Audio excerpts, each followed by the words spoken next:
मेरी मधुकुजु जगा डोली। इस खुशी के अवसर पर आप सबों को हम सभी की ओर से और एक बार जय यीशु और स्वागत के लिए धन्यवाद। हम लोग इस खुशी के समारोह में भाग लेने के लिए आए हुए हैं।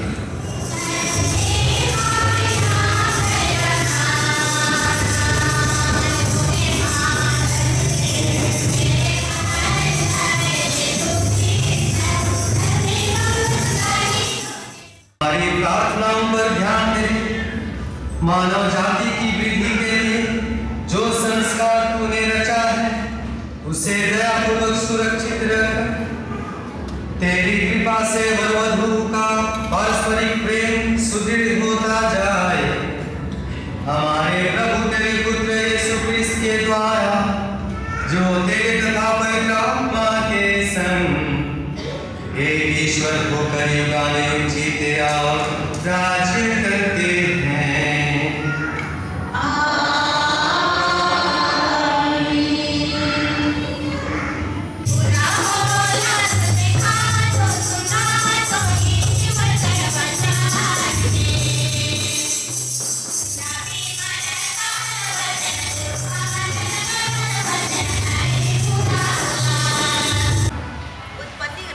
अध्याय 2 पद संख्या 18 से 24। और वे दोनों एक शरीर हो जाएंगे। प्रभु ने कहा, अकेला रहना मनुष्य के लिए अच्छा नहीं, इसलिए मैं उसके लिए एक उपयुक्त सहयोगी बनाऊंगा। तब प्रभु ने मिट्टी से पृथ्वी पर के सभी पशुओं और आकाश के सभी पक्षियों को गढ़ा और यह देखने के लिए कि मनुष्य उन्हें क्या नाम देगा, वह उन्हें मनुष्य के पास ले चला, क्योंकि मनुष्य ने प्रत्येक को जो नाम दिया होगा वही उसका नाम रहेगा। मनुष्य ने सभी घरेलू पशुओं, आकाश के पक्षियों और सभी जंगली जीव जंतुओं का नाम रखा, किंतु उसे अपने लिए उपयुक्त सहयोगी नहीं मिला। तब प्रभु ईश्वर ने मनुष्य को गहरी नींद में सुला दिया और जब वह सो गया तो प्रभु ने उसकी एक पसली निकाली और उसकी जगह को मांस से भर दिया। इसके बाद प्रभु ने मनुष्य से निकाली हुई पसली से एक स्त्री को गढ़ा और उसे मनुष्य के पास ले गया। इस पर मनुष्य बोल उठा, यह तो मेरी हड्डियों की हड्डी और मेरे मांस की मांस, इसका नाम नारी होगा, क्योंकि यह तो नर से निकाली गई है। इस कारण मनुष्य अपने माता पिता को छोड़ेगा और अपनी पत्नी के साथ रहेगा और वे दोनों एक शरीर हो जाएंगे। यह प्रभु की वाणी है। ईश्वर को धन्यवाद।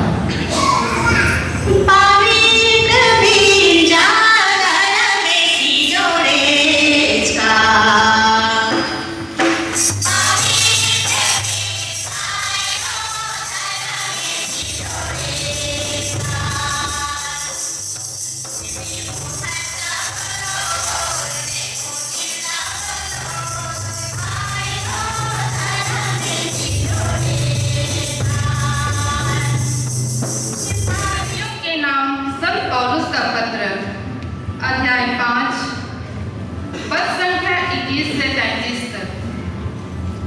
पाठ का वाक्यांश है, यह एक महान रहस्य है। मैं समझता हूँ कि यह मसीह और कलीसिया की ओर संकेत करता है। प्रेम के मार्ग पर चलिए, जिस तरह मसीह ने आप लोगों को प्यार किया है और अपने को हमारे लिए अर्पित किया है। हम मसीह के प्रति श्रद्धा रखने के कारण एक दूसरे के अधीन रहें। पत्नी प्रभु जैसे अपने पति के अधीन रहे, पति उसी तरह पत्नी खुशी से छुई दुनिया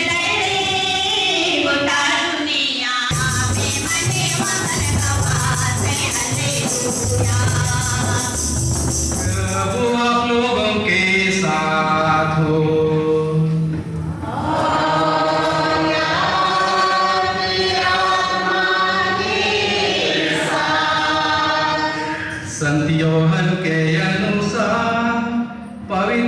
सुसमाचार।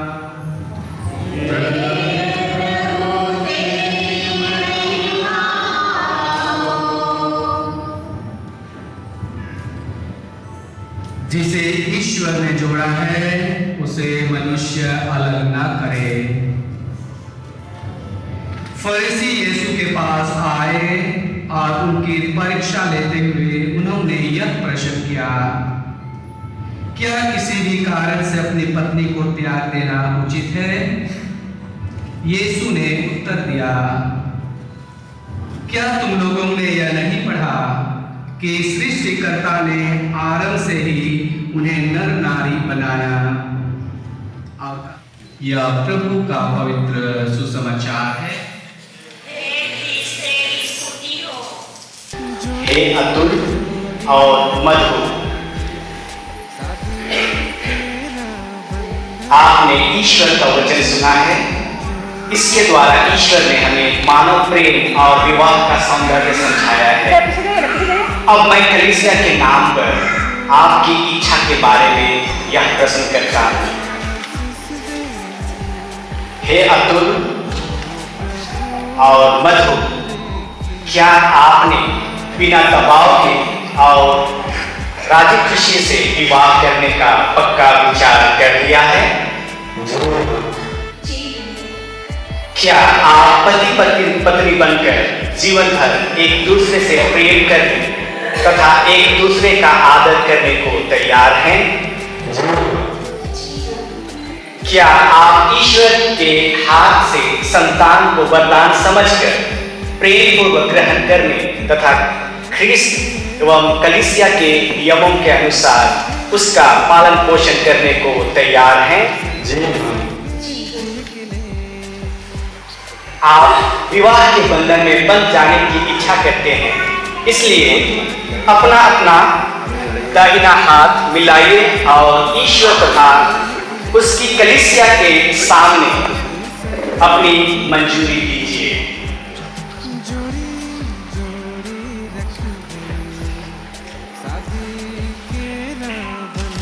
हे मेरी मधु, मैं अतुल सुजित आपको अपनी पत्नी मानता हूँ और यह करार करता हूँ कि जीवन भर दुख में और सुख में मैं आपका विश्वासी साथी बना रहूँगा, आपसे प्रेम करूँगा और आपका आदर करूँगा। हे अतुल सुजीत, मैं मेरी मधु आपको अपना पति मानती हूँ और यह करार करती हूँ कि जीवन भर दुख में और सुख में मैं आपकी विश्वासी संगिनी बनी रहूंगी, आपसे प्रेम करूंगी और आपका आदर करूंगी। आपने कलीसिया के सामने करार किया है। ईश्वर यह करार दृढ़ करने और आप पर अपनी आशीष बरसाने की कृपा करे। जिन्हें ईश्वर ने जोड़ा है उन्हें मनुष्य अलग ना करे। आमीन।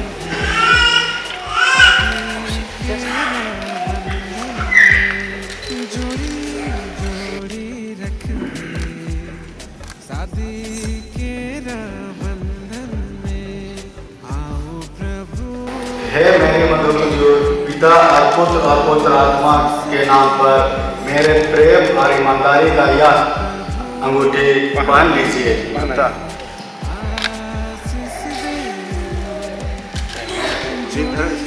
हे अतुल सुजीत, पिता पुत्र और पवित्र आत्मा के नाम पर मेरे प्रेम और ईमानदारी का यह अंगूठी पहन लीजिए।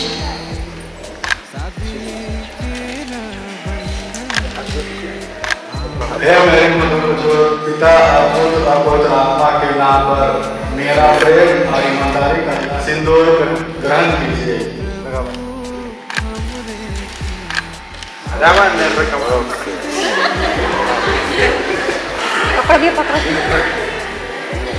हे अतुल सुजीत, पिता पुत्र और पवित्र आत्मा के नाम पर मेरे प्रेम और ईमानदारी का चिन्ह यह सिंदूर ग्रहण कीजिए।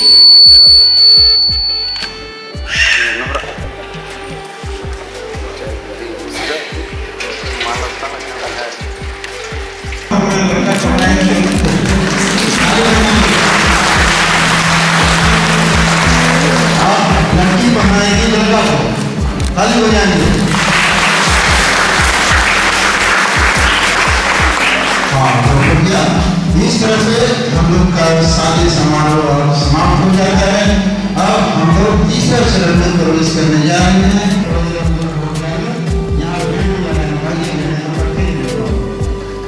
एक बना दें।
साथ जोड़ दिया है, उन्हें कोई अलग न करे। हे ईश्वर, तूने विवाह बंधन को इतने महान संस्कार से पवित्र किया है कि विवाह के विधान में तू ख्रिस्त तथा उनकी कलीसिया के बीच अटूट संबंध का पूर्वाभास कराता है। हे ईश्वर, तूने स्त्री तथा पुरुष को विवाह बंधन से जोड़ा है। आरंभ में तूने भी मानव समाज की स्थापना की और उसे ऐसी आशीष दी जो न तो आदि पाप से और न ही जल प्रलय से नष्ट हुई है। अब अपने इन सेविका पर कृपा दृष्टि डाल, ये विवाह के सूत्र में बन गए हैं और याचना करते हैं कि ये तेरे आशीर्वाद से सुदृढ़ हो जाए। इन पर पवित्र आत्मा की कृपा ले और इनके हृदयों में अपना प्रेम भरे, ताकि ये वैवाहिक विधान में विश्वस्त बने रहें। तेरी पुत्री अनूरी और मधु प्रेम तथा शांति का पात्र बने और उन स्त्रियों का अनुसरण करती रहे जिनकी प्रशंसा पवित्र धर्म ग्रंथ में की गई है। इनका पति नवीन और अतुल इन पर विश्वास रखें। इन्हें अपनी जीवन संगिनी और अपने ही समान कृपा के जीवन की सहभागिनी समझकर इनका समुचित सम्मान करें। वह इनको सदा वैसे ही प्यार करे जैसे ख्रिस्त अपनी कलीसिया को प्यार करते हैं। हे प्रभु, हम तुझसे निवेदन करते हैं कि यह दंपति विश्वास में और तेरी आज्ञाओं के पालन में सुदृढ़ रहें। ये अपार विवाह व्रत अटूट रखें और उत्तम आचरण का आदर्श प्रस्तुत करें। ये सुसमाचार की शक्ति से दृढ़ होकर सब मनुष्यों के सामने ख्रिस्त के सुयोग्य साक्षी बने और वांछित दीर्घ आयु प्राप्त करके संतों के जीवन अर्थात स्वर्ग के राज्य में पहुंच जाएं। यह वरदे हमारे प्रभु ख्रिस्त के द्वारा। शांति विवाह कीजिए।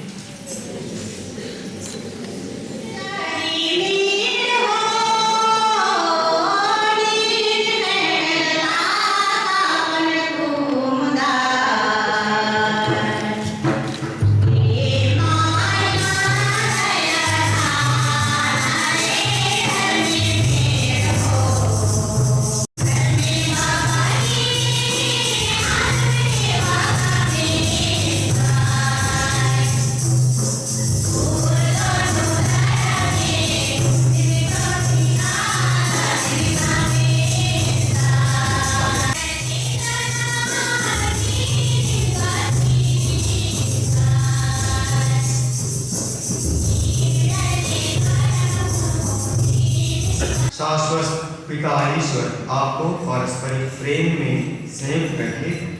ख्रिस्त की शांति आप दोनों पर बनी रहे और आपके घर में सदा छाई रहे। आपको संतान से आनंद तथा मित्रों से सांत्वना मिले और आप सब लोगों के साथ शांति का अनुभव करें। आप संसार में ईश्वर के उदार प्रेम के साक्षी बने और तत्परता से दीन दुखियों की सेवा करें, ताकि वे एक दिन स्वर्ग के शाश्वत निवास में आपका स्वागत करें।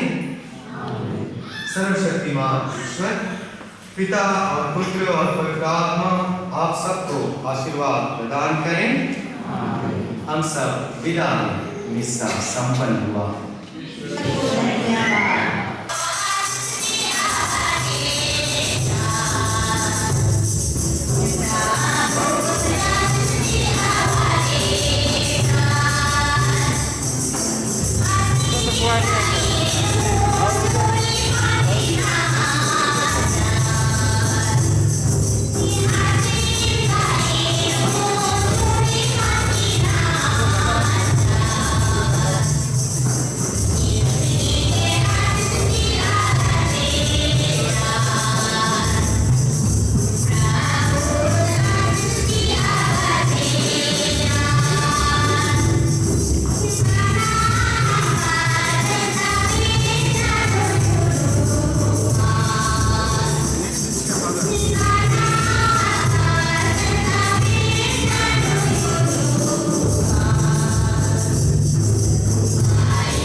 जोड़ी जोड़ी रखबे शादी के बंधन में, जोड़ी जोड़ी रखबे शादी के बंधन में।